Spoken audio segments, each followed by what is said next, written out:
vinyl community. It's LJ. And today I'm here to shoot a response to Dustin, DMBB, some numbers, 69, LOL subscriber thread. First of all, Dustin, congratulations and welcome. I've seen the videos that you've done with Lazarus. They're just awesome. Glad you guys have gotten some time to hang out together. Laz is one cool cat and you're under the right wing. It looks like your collection's coming along just fine. I also checked your channel this morning and it looks like you're up over 100 subscribers now, Dustin. This contest is what, a couple of weeks old, so you're looking at 30, 40 subscribers in a couple of weeks, which is just awesome and well deserved. So I've seen a few of the responses to your thread, the top 10 thread, no rinsing, no repeating. And it looks like I've seen Jonas and 78 RPM blog shine a light on some Swedish and Norrbotten music, which I thought was just awesome if either of you guys are watching this. Because what other way would folks in the States have really to learn about music from other countries? Or what better way could there be than firsthand? So that was just awesome, guys. Great job. And I also saw that Mr. Hall of Fame did the top 10 band logos, which was a seriously cool idea. That was very creative. For me, I'm going to go with the top 10 70s live albums. The 70s was a decade that was absolutely notorious for live albums. They were known to put bands over the top into platinum status.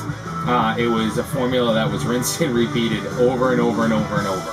And a favorite genre of mine, some of those 70s live albums, they just scream my childhood. From having older brothers in the house, I was born in 76. So from having older brothers in the house and their friends and hanging out with them and at their houses over a pool table in the basement with cigarette smoke in the air. The early 80s. Anyways, two things I want to say as caveats. First, in trying to think through these, I kind of just grabbed a pen once the idea hit, and I realized that I quickly came up with a list of almost 100 that I own, which just made this next to impossible. And second, this list of 10 is it's hard to say it's in no way representative of my favorites because I love them all or I wouldn't own them. But these are kind of the 10 that if you said, your ass, desert island today, I'm grabbing these 10 and heading for the door. Well, 12. Here's a couple honorable mentions in true VC style. First, this is Pat Travers Band Live, Go For What You Know. This is an amazing 70s live album. Pat Travers was the shit, and this is a kick-ass rock album. So, what did I judge based on? Of course, a lot of 70s albums are notoriously produced in the studio, mixed in the studio, not really live, vocal tracks lost, blah, blah, blah, blah, blah. This response isn't about any of that. This response is about what sounds good, has great energy, and just feels great when you play it. It brings the energy that maybe a studio album doesn't bring, and it just sounds good, man. It's just a great listen. It gets you going, it gets you pumped or jazzed, and that's what a live album's about. Who cares if it was touched up in the studio? Nobody wants to put out a crappy product. Next, honorable mention, Allman's Live at Fillmore East. Cannot leave this out. Southern rock was born with this album. This is an amazing, amazing set from the Allmans. And possibly produced in the studio. Who knows? It's all myth and legend. Again, these are albums that just sound good. You know, if you want live and in the raw, go buy a bootleg. There's millions of them out there. Enjoy. These just sound good. Number 10, the band, The Last Waltz. Fantastic, fantastic, fantastic. Final concert by the band. A little difficult to come by on vinyl, but just an amazing listen. Sounds so good. Look at the guest list here. Eric Clapton, Neil Diamond, Bob Dylan, Emmylou Harris, Joni Mitchell, Van Morrison, Ringo Starr, Muddy Waters, Neil Young. Anyone who is anyone is on this album. Absolutely killer.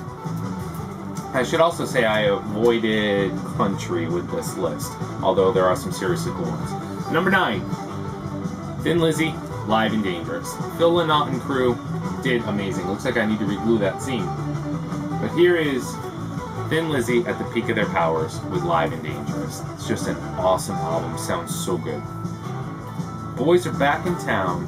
Number 8, Bob Seger's Live Bullet. Maybe a surprise to some. Seger. Something about summertime and Seger, man. They just go hand in hand. And Live Bullet is no exception. 9 Tonight, his second live album from the 80s, is every bit as good. But it's the 70s Live Album show. I just listened to this again yesterday, and I was just as impressed as I always am. Seeger's Live Bullet. Pick it up. Number 7. I shouldn't have started doing this. I knew this was going to be a problem. 10-9-8-7. Grand Funk's live album. I'm definitely a big Grand Funk Railroad fan, and this live set is early Grand Funk at their absolute best. This would have been in a period where the band was just about to experience kind of their first fall and break with their manager Terry Knight, go absolutely broke and totally reinvent themselves. I have a tremendous amount of respect for Grand Funk Railroad. There's some great documentaries out there on them, and this concert is just packed with energy. Fantastic. Another one that might be a bit of a surprise, REO Speedwagons. You get what you play for. This is early REO Speedwagon. This was on the 1975 or 76 tour, and this is way before all the hits in the 80s started happening to REO. REO still sounds absolutely stellar at this point with no real hits under their belt. Kevin Cronin back with the band at this point. He had left, come back, and this just captures Speedwagon in their absolute top form. It's amazing. It sounds so good. Where are we now? 10, 9, 8, 7, 6. Who already said 5? 5 is what's in the background. Double Live Gonzo, Uncle Ted. An absolutely insane live set, just full of energy. What's playing in the background now is Hibernation. Such a stellar album. This is one that I can remember my brothers listening to over and over and over. So it's absolutely embedded in me. Not one to be missed. 4. Led Zeppelin, The Song Remains the Same. Soundtrack from the film of the same name. Not a whole lot needs to be said about this album, other than it's absolutely amazing. It's a live document of Zeppelin, of which a whole lot of official ones don't exist. Actually, only 3 to the best of my knowledge. How the West was one, and BBC Sessions being the other 2, which I own on CD. The Song Remains the Same. Stellar. Number 3, UFOs, Strangers in the Night. An album I've never been able to get enough of. Just absolutely awesome. My introduction to the band, every note played absolutely perfectly. Number 2 is an album I rarely get a chance to show just because it doesn't pop up, and that is Golden Earring Live. Golden Earring, a Dutch band that is just unbelievable, and this is one hard rockin' album, and it's so well produced. I mean, again, you think of concerts. If you go to a concert, that concert sounds great. Why shouldn't reliving it on your home stereo system sound just as good? And this Golden Earring album does just that. Sounds absolutely stellar. It, played with Strangers in the Night, are the perfect pair. Can anyone guess what number 1 might be? Do you follow my videos? Do you know me? Any guesses? Are you surprised? Do I need to say more? This is an album I own probably 3 different presses of, and all of them have different labels, inserts, and so forth. I think the inserts are the same on all of them except for minor differences. This is Kiss Alive. Why didn't you see Alive 2?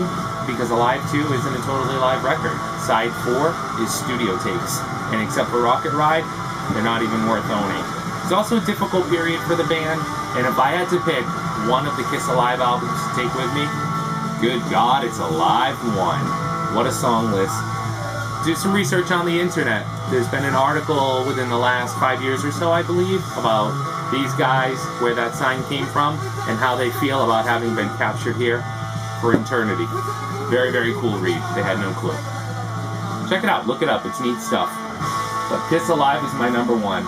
And that is my top 10 live 70s albums. Dustin, congratulations. Here's to 100 more subscribers, buddy. Take care, everyone. Ciao.